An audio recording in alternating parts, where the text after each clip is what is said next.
Bienvenidos a una edición más de su noticiero de AVA Televisión. Mi nombre es Jaime Sevilla y estas son las noticias. El Papa Francisco explica la diferencia entre tener fe y buscar seguridad. Los momentos previos a la llegada del Papa son instantes de gran expectación y en el aula Pablo VI se respira este ambiente.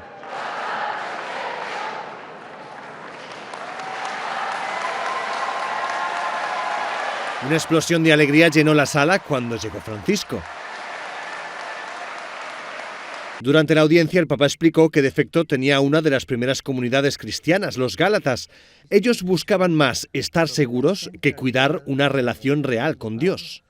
Ancora oggi, molti sono alla ricerca di sicurezze religiose prima che del Dio vivo e vero, concentrandosi su rituali e precetti piuttosto che abbracciare con tutto se stessi il Dio dell'amore. E questa è la tentazione dei nuovi fondamentalisti, ¿no? El Papa dijo que quienes solo buscan estar seguros al final se aferran exageradamente a las normas e impiden la acción del Espíritu Santo en sus vidas. E quelli che cercano la sicurezza, il piccolo gruppo, le cose chiare come allora, vivono come allora, si allontanano dallo Spirito, non lasciano che la libertà dello Spirito entri in loro. Francisco señaló que, del mismo modo, la vida del Espíritu Santo que se expresa en los sacramentos no puede quedar sofocada por el exceso de burocracia. E quante volte, no? Noi stessi, i preti o i vescovi, facciamo tanta burocrazia per dare un sacramento, per accogliere la gente, che la gente dice no, questo non mi piace, se ne va, e non vede in noi tante volte la forza dello Spirito che rigenera, che ci fa nuovi a tutti, no? Como consejo, el Papa recomendó leer la parte de la Carta a los Gálatas en donde San Pablo enumera los frutos de una vida de fe y los frutos de una vida terrenal. Al terminar la audiencia, el Papa anunció que bendeciría las campanas traídas por la Fundación Polaca Sí a la Vida. Se trata de una iniciativa en defensa de la vida humana desde su concepción. Las campanas se llaman simbólicamente la voz de los no nacidos y viajarán a 2 países, Ecuador e Ucrania. Benedico di cuore. ¿Qué es el secreto de la confesión? Ampliamos en el siguiente reportaje.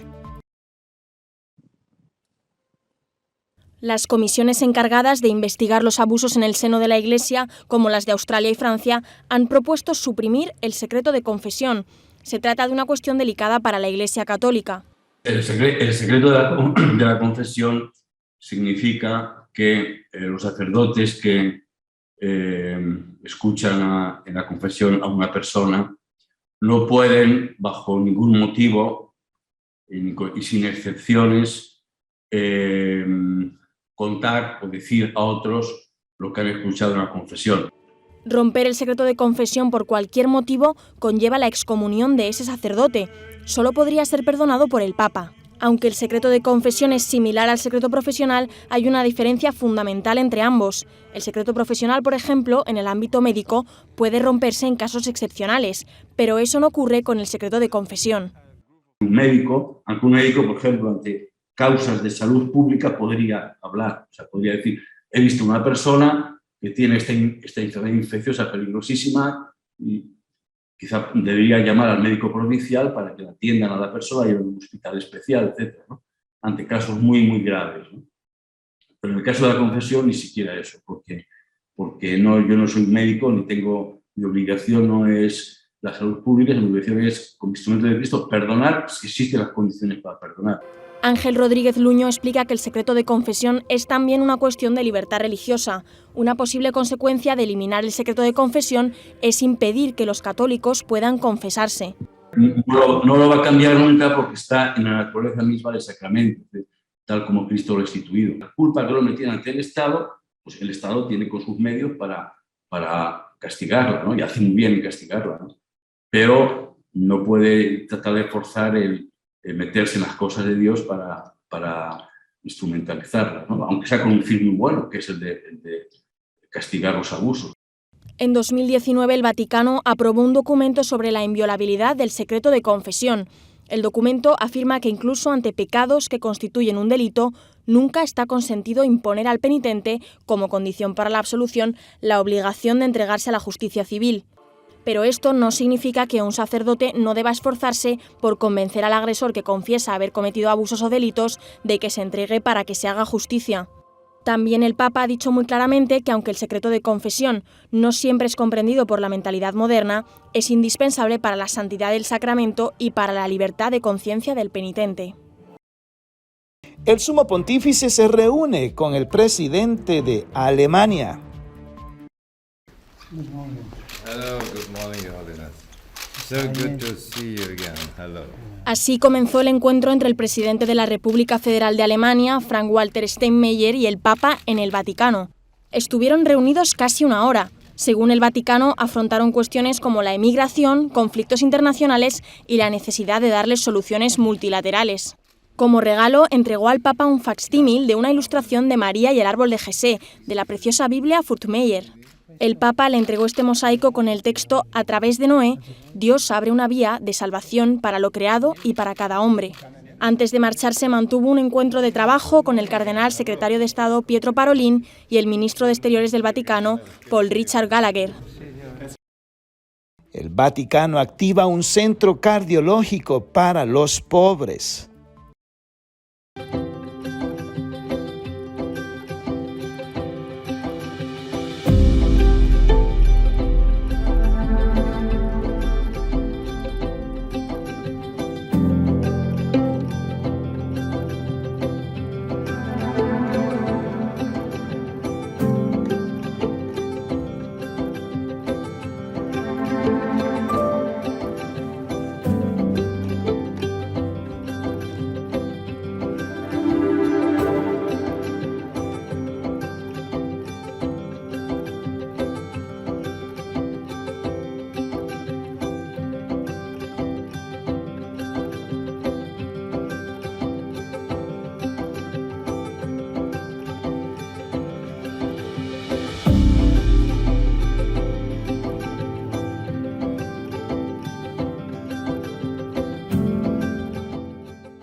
Y ahora les invitamos a que compartan con nosotros una reflexión del Evangelio del día.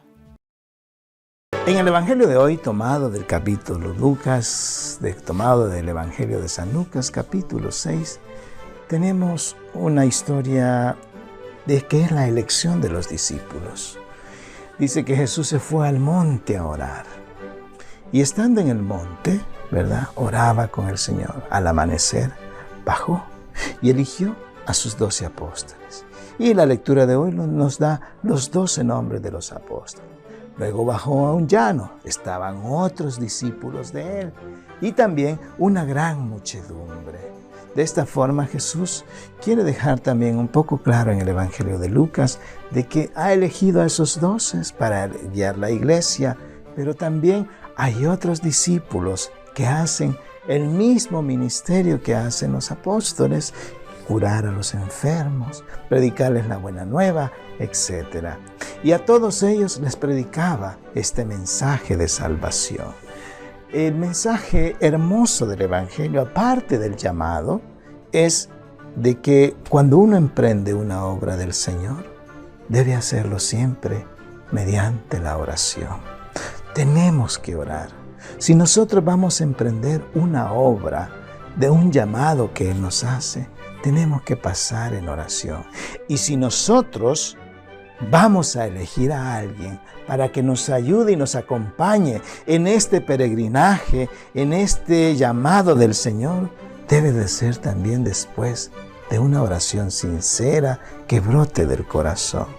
Elegirlo no por conveniencia o intereses propios, sino elegirlo porque es el candidato idóneo para poder llevar ese amor, esa buena nueva a todos los de nuestra comunidad.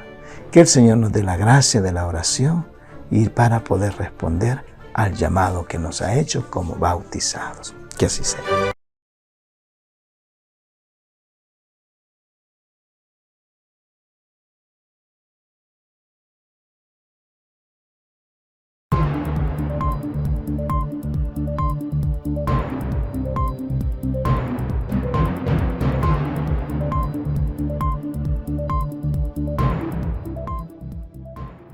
La tierra que sufre es el grito de los pobres y será el grito de todos.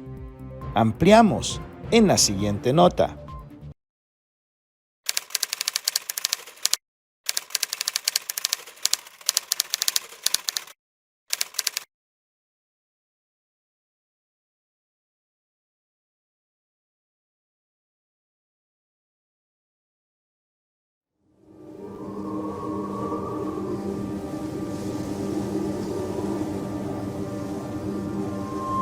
I think Mother Nature is doing her best to tell us, you are hurting me. I think I go back to what Pope Francis said in Laudato Si. It says, cry of the earth. We have to hear it. And Pope Francis says, cry of the earth should be heard with the cry of the poor.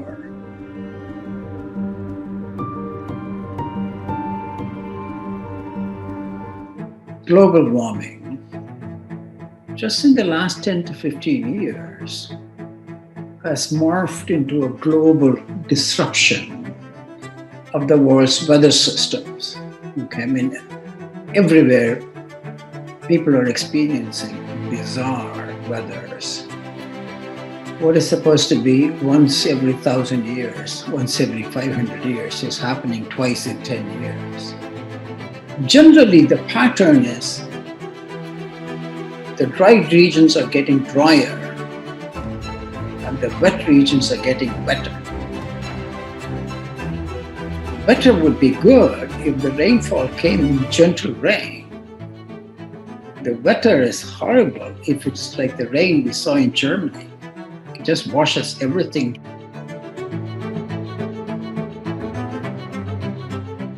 I've talked to Pope Francis about this, that 3 billion people in the world have still not discovered fossil fuels, but they're going to suffer the worst consequences of our love fest with fossil fuels.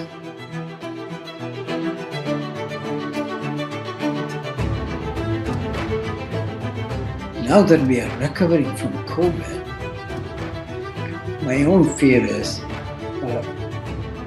climate change moving to our living rooms, just like COVID, affecting everyone.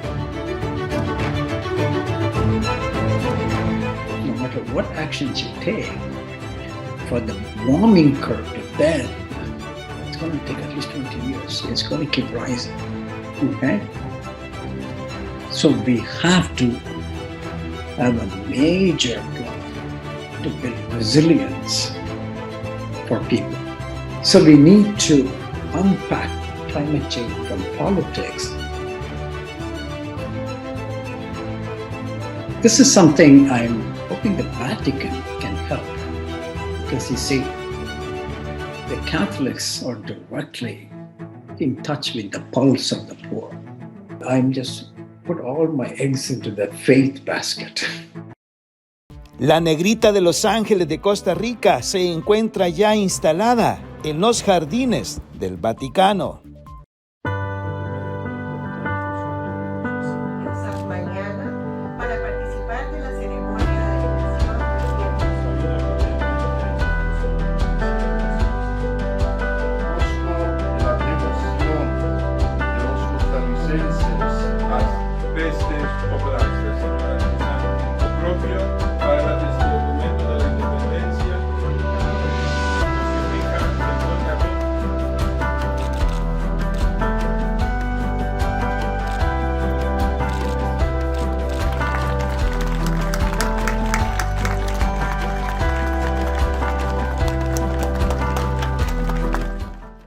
Históricamente consta esta devoción y esta cercanía y esta unidad que se ha hecho en torno a nuestro país gracias a la imagen de Nuestra Señora de los Ángeles, y particularmente esto significa este acto de hoy que entra en la historia de la Iglesia de Costa Rica. Es un honor, es una gracia y una bendición, como lo hemos dicho, porque es una expresión de la fidelidad de la Iglesia costarricense con el Santo Padre aquí en la sede de Pedro, y a la vez una cercanía del Sumo Pontífice para con la Iglesia costarricense, de tal manera que es un significado histórico, eclesial, de suma importancia, que nos sigue retando a estar unidos en torno a nuestra Madre que siempre ha caminado a nuestro lado. Nuestra Señora tiene una característica muy linda, le decimos la negrita porque fue un hallazgo, ella es piedra. Una característica importante es que en el hallazgo de ella misma es que tiene jade, piedra volcánica y grafito. Es una unión, entonces esa unión la quise mostrar en el rostro de ella. En el rostro de ella está la unión de mestizo, de indígena, de español, entonces es esa armonía tan hermosa que ella quiere decirnos, que quiere que estemos unidos los hijos bajo el manto de ella. El mensaje es de la Virgen de los Ángeles, que nos bendiga siempre nuestra tierra, nuestros conciudadanos, nuestras familias, que nos libre de desastres naturales, que nos libre de enfermedades, que interceda ante Dios por Costa Rica. La Virgen de los Ángeles es maravillosa todo lo que ha hecho por nuestro país, lo que significa para el pueblo católico, que es la gran mayoría de la población. Y pues el mensaje es que la sigamos venerando y sigamos pidiéndole que interceda ante Dios nuestro Señor para protegernos y hacer de Costa Rica una patria más maravillosa de lo que ya es.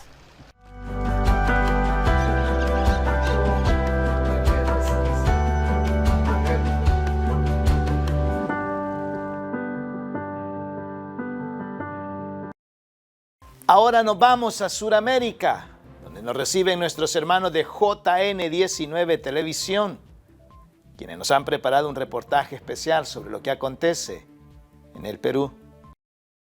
¿Cómo están, amigos? Mi nombre es Yamil Espinosa, reportando desde Perú para la cadena hermana ABA Televisión y JN19. Comenzamos con este informativo comentándoles que adultos mayores de 65 años ya pueden acercarse a cualquier establecimiento de salud para la aplicación de su tercera dosis. El ministro de Salud, Hernando Ceballos, anunció este miércoles que los adultos de 65 años a más que hayan sido inmunizados con la segunda dosis de la vacuna contra el COVID-19 hace 6 meses ya pueden acercarse a los puntos de vacunación para recibir la tercera dosis de refuerzo. Vale recordar que según información del Ministerio de Salud, actualmente cerca de 2 millones de personas de este grupo poblacional están aptas para poder recibir la dosis de refuerzo. Asimismo, Ceballos dijo que su sector evalúa la aplicación de una dosis de refuerzo para el personal de la Policía Nacional del Perú. Consultado por la vacunación de adolescentes, el Ministerio de Salud confirmó que este martes 2 de noviembre iniciará la vacunación de menores entre 12 a 17 años a nivel nacional con la dosis de laboratorio Pfizer. Recordemos que inicialmente el MINSA tenía previsto iniciar a comienzos de noviembre la aplicación de la tercera dosis de refuerzo a los mayores de 65 años. Así lo había detallado hace unos días la jefa de inmunizaciones del Ministerio de Salud, Gabriela Jiménez. Según manifestó la funcionaria, este grupo etario recibiría la vacuna de Pfizer como dosis de refuerzo. Continuando con la información, les comentamos que el MINSA publica proyecto de reglamento que regula el uso de cannabis medicinal. El Ministerio de Salud publicó el proyecto de reglamento que regula el uso medicinal y terapéutico del cannabis y sus derivados a través de la Resolución Ministerial 1194-2021, publicado en el Diario Oficial El Peruano.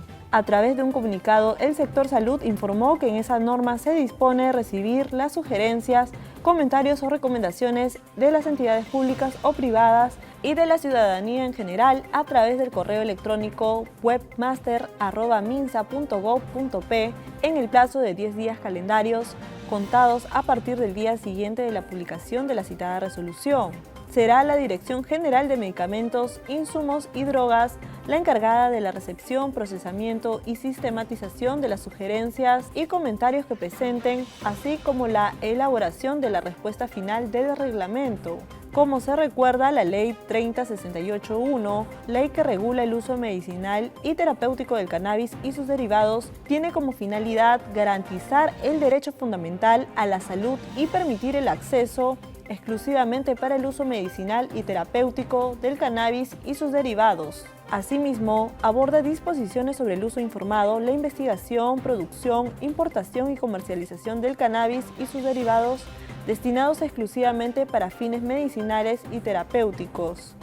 A través de un documento público, las asociaciones Buscando Esperanza, Mi Esperanza Brota de la Tierra y Legaliza Perú manifestaron su apoyo al proyecto de nuevo reglamento. Señalaron que, con el antiguo reglamento, los pacientes se veían obligados a pagar hasta 300 soles por consulta médica y 400 soles por productos. Agregaron que, con el cultivo asociativo, el costo mensual de los tratamientos de cannabis podrían reducirse en un 80%. Continuando con la información, ahora nos vamos al ámbito católico. En Moquegua, este 31 de octubre se realizará concurso de disfraces de santos de la iglesia. Una gran propuesta para la evangelización viene organizando el grupo Catolinicos de la parroquia San Antonio de Padua en Moquegua. Se trata de un concurso de disfraces de santos de la iglesia que se realizará este 31 de octubre. El concurso denominado Todos estamos llamados a ser santos está dirigido a todos los niños y jóvenes desde los 3 años de edad en 3 categorías diferentes. En la categoría A participan niños de 3 a 7 años, en la categoría B niños de 8 a 13 años y en la categoría C adolescentes y jóvenes a partir de los 14 a 25 años. Las inscripciones fueron dadas del 10 al 24 de octubre. La preclasificación empezó el 25 y culmina el 29 de octubre y el día del concurso presencial se llevará a cabo en el templo parroquial el domingo 31 a las 7 de la noche. Para poder participar de este concurso ustedes pueden ingresar a la página de Facebook de Catolinicos y descargar las bases del concurso para ganar fabulosos premios. Cabe mencionar que la actividad será transmitida en vivo a través de Facebook Catolinicos, quienes premiarán también a los que estén conectados. Esta fue toda la información que tenemos hasta el momento para ustedes. Reportó Yamilia Espinosa para la cadena hermana ABA Televisión y JN19. Permiso.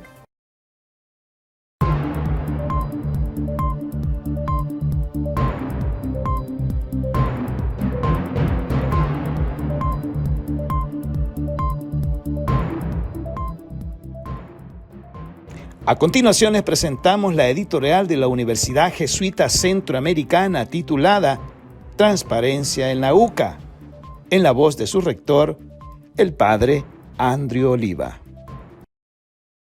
Mentir sobre los demás es una forma tradicional de esconder los propios errores.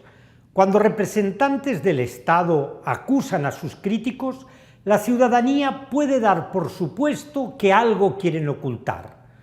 Cuando se desea ver corrupción donde no la hay, lo usual es que quienes acusan estén buscando disimular su propio techo de vidrio. Los ataques a la UCA por parte de políticos de nuevas ideas son un claro ejemplo de ese modo de actuar que confía en que el insulto descarado y burdo tape las propias contradicciones. En el pasado, los militares llamaban comunistas al liderazgo universitario pensando que de ese modo quedaría impune el asesinato de Elba y Celina Ramos y los 6 jesuitas. Diversos areneros repitieron casi maquinalmente lo mismo durante un buen tiempo. Y no faltaron miembros del FMLN que acusaban a la UCA de un giro conservador cuando se les criticaban sus errores o cuando no actuaban según sus conveniencias. Pero nada detuvo a la universidad a la hora de ser fiel a los intereses de las mayorías, ni los 20 años de una arena injusta, oligárquica y ultraconservadora, ni los 10 años de un FMLN tibio y muchas veces incapaz de pasar de un hipócrita lenguaje solidario a una acción seriamente comprometida con la lucha contra la pobreza, la desigualdad y la injusticia. Los actuales acusadores de la UCA piensan que pueden convencer a la población de que todo el mundo se vende y mezclan así la corrupción de unos con los insultos calumniosos a otros. Pero esta táctica no resulta, pues la UCA, fiel a su compromiso con la transparencia y la verdad, a través de un comunicado ha publicado con cifras exactas y detalladas cuál fue el destino de los fondos recibidos. Realizar servicios que los gobiernos no podían hacer y a través de los cuales se contribuyó al bien común de un modo especial en el campo del saber y la educación. Ser contratada por el Estado para la ejecución de proyectos nunca ha implicado ni implicará para la UCA perder la independencia ni el espíritu crítico que la caracterizan.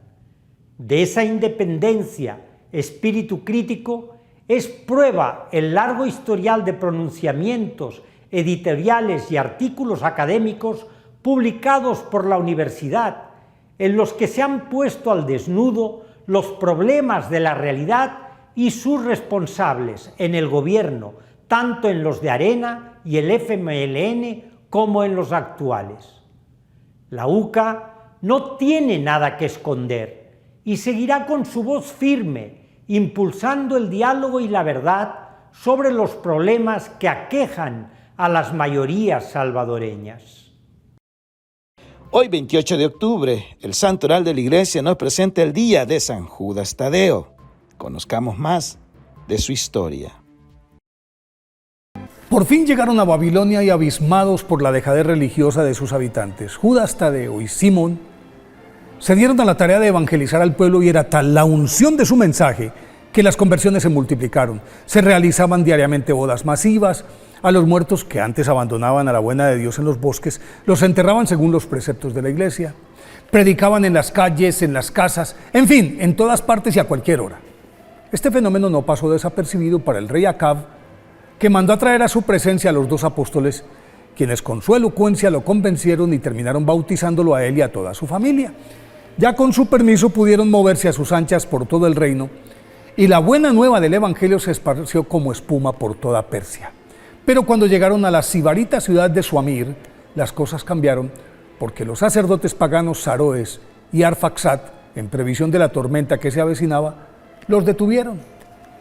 A San Judas Tadeo lo nombran en los evangelios de Mateo y de Marcos simplemente como Tadeo, y en el de Lucas y en los Hechos de los Apóstoles lo llaman Judas de Santiago. Denominaciones que son un evidente esfuerzo de los evangelistas para alejarlo del estigma de ser confundido históricamente con Judas Iscariote, el apóstol que entregó a Jesús al Sanedrín. Tal vez por eso siempre mantuvo un bajo perfil y su única intervención como apóstol fue en la última cena, en la que, según el versículo 22 del capítulo 14 del Evangelio de San Juan, dice que Judas, no el Iscariote, sino el otro, le preguntó: Señor, ¿cómo es que te has de manifestar a nosotros y no al mundo? Jesús le contestó: el que me ama guardará mi doctrina, mi Padre lo amará, y mi Padre y yo vendremos a él y viviremos en él. Después de este episodio y de su participación en Pentecostés, San Judas Tadeo predicó el Evangelio en Galilea y Judea. Se adentró en Asia, recorrió en compañía del otro apóstol Simón toda la Mesopotamia, se detuvo en Siria, luego pasó a Edesa, en donde curó milagrosamente al rey Akbar, y luego fue a Babilonia. Siempre llegaban a los pueblos precedidos de su fama de santos, de su piedad y de los milagros que dejaban a su paso, y por eso al arribar a Suamir los sacerdotes paganos los apresaron, y el pueblo asusado por ellos la emprendió a pedradas contra estos santos que en medio de la lapidación alababan, glorificaban a Dios, predicaban con valentía la resurrección y se negaban tosudamente a adorar a los dioses de la ciudad, y por eso fueron condenados a muerte. A Simón le cortaron el cuerpo por la cintura con una sierra, y a San Judas Tadeo le aplastaron la cabeza con una maza y luego lo decapitaron. Esto ocurrió, dice la tradición, el 28 de octubre del año 70 de nuestra era. Por eso hoy, día de la festividad de estos apóstoles y mártires, pidámosle a San Judas Tadeo y a San Simón que nos enseñen a entregarnos, como dice en su carta apostólica Judas Tadeo, que aparece en el Nuevo Testamento, al único Dios, a entregarnos al único Dios, nuestro Salvador, que es poderoso para guardarnos sin pecado y presentarnos intachables ante su gloria con alegría.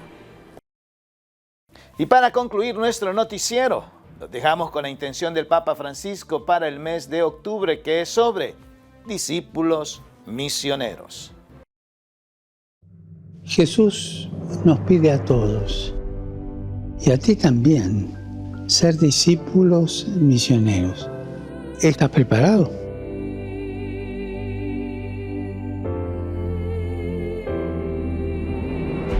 Basta con estar disponibles a su llamada y vivir unidos al Señor en las cosas más cotidianas.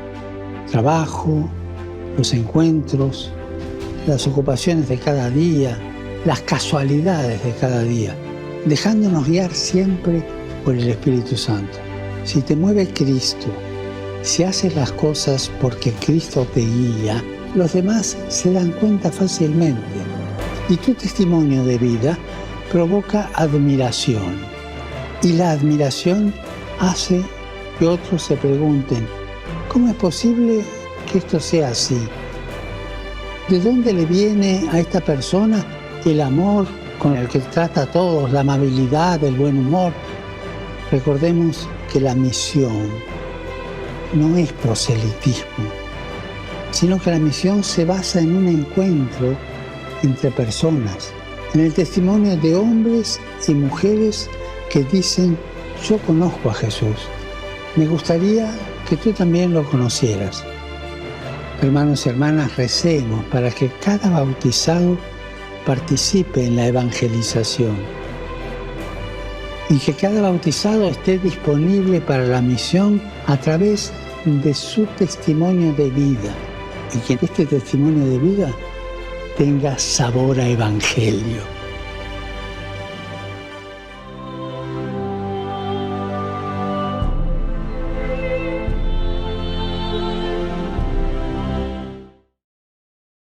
Y así llegamos al final de una edición más de su noticiero de ABA Televisión.